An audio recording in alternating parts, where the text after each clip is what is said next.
네, 저희 다시 대담하러 왔는데요. 오늘 대담 시작 전부터 옆에서 개인사 얘기를 너무 많이 하셔갖고 일단은 제일 많이 들어온 파트가 조선 때였거든요.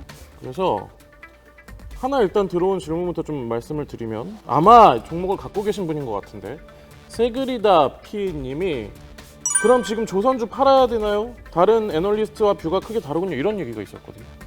일단 다른 애널리스트 분이라는 게 이제 그분께서 보신 어떤 애널리스트 분이실 것 같고요. 네. 조선 애널들 사이의 의견의 스펙트럼이 굉장히 이렇게 다양합니다. 그래서 저처럼 좀 보수적인 시각을 가지고 계시는 분들도 있는 거기 때문에 그 다수 의견과 완전히 다르다 이렇게 제가 말씀드리기는 어려운 것 같고요.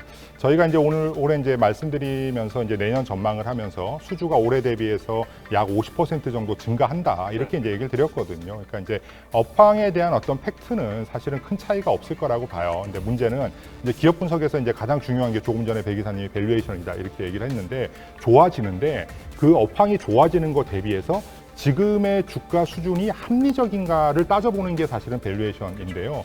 그런 측면에서 11월 달 들어서 사실은 급격하게 상승한 어떤 주가 이런 부분들은 사실은 고민의 포인트가 좀 있다는 생각이고요. 이제 조선주 지금 팔아야 되냐 이렇게 말씀하셨는데 지금 입장에서 제 생각은 현대 미포조선이나 삼성중공업은 이 정도 가격이면은 장기적으로 유지되기 어려운 수준이라고 생각을 합니다. 한국조선해양은 저희가 매수 추천 드렸는데 한국조선해양 같은 경우에는 사실은 저희들이 제시하는 목표 주가와 현재 주가의 괴리가 사실은 크지 않은 수준까지 주가가 올라와 있는데요. 조금 더 현실적인 조언을 드리자고 하면 한국조선해양은 9만 원 언더에서는 비중을 좀 늘리고 10만 원 이상에서는 비중을 좀 줄이시는 정도의 대응을 하시는 게 좀 적절하지 않을까 하는 생각을 가지고 있습니다. 명확하게 가격까지 또 얘기를 해주셔서 굉장히 명쾌하지 않았나 생각이 들고요. 자, 다음으로는 2021년 세계 전기차 시장 성장이 더 클 것으로 예상한 이유가 뭔가요? 이런 질문이 있었어요. 네. 옆에 정동희 팀장이 좀 경직적으로 말을 해서 좀 부드럽게 말씀을 좀 네. 드리겠습니다.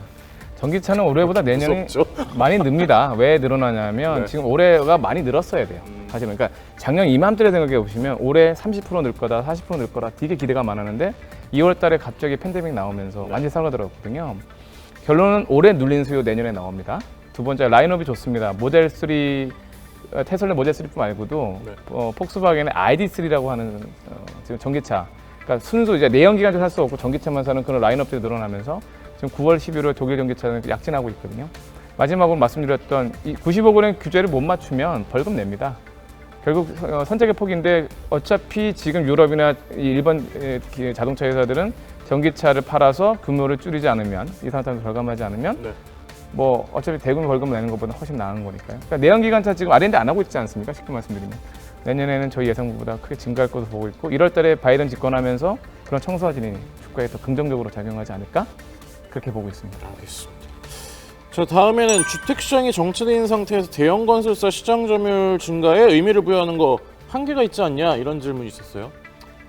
일단은 사실 말씀을 드리지만 그러니까 건설업종 입장에서는 정부가 계속적으로 부동산에 대해서는 규제를 하고 있기 때문에 이 부분이 계속 저항선으로 작용을 할 수밖에는 없다고 생각을 합니다.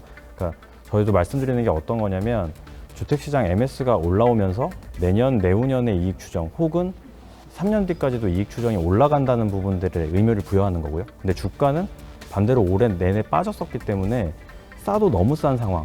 여기에 지금 포커스를 맞추고 있는 거고요. 결국 섹터 자체가 훨씬 더 주가가 되기 위해서는 주택시장 이외의 것에서 뭔가 플러스 알파가 있어야 되는데 현재 시점에서는 해외 부분이 너무 얼어있는 상황, 그러니까 시장 자체가 좀 마켓이 얼어있는 상황이고 궁극적으로 봤을 때는 뭔가 비즈니스 모델 자체를 바꾸려고 하는 회사 혹은 배당 정책을 되게 강하게 나가는 회사들이 좀 장기적으로 주가 상승을 추세적으로 끌어갈 수 있을 것 같다는 생각을 하고 있습니다. 알겠습니다. 자, 이번에는 양회 시점 내년 언제쯤인지 이거에 대한 질문도 있었어요. 양해는 보통 3월 초에 하고요. 올해 같은 경우는 이제 5월로 그게 미뤄졌었거든요. 코로나가 터지면서 그게 미뤄졌었는데 내년에도 일반적으로 그냥 3월 초 정도의 예상을 하고 있습니다. 우리 한 3월 5일 이때쯤 보통 하거든요. 그 전후로. 그래서 그렇게 생각하고 있습니다. 저희가 마지막으로 시간 관계상 마지막 질문을 좀 드리면서 이번 시간을 마무리해야 될 것 같은데요. 자, 바이든 당선으로 국제유가가 크게 상승했다. 경기회복으로 유가가 추가 상승할 경우 해양 플랜트 발주가 크게 증가할 가능성이 있냐 이런 질문이 있었어요. 유가가 크게 상승하면 해양 플랜트 발주가 크게 증가할 가능성이 있습니다.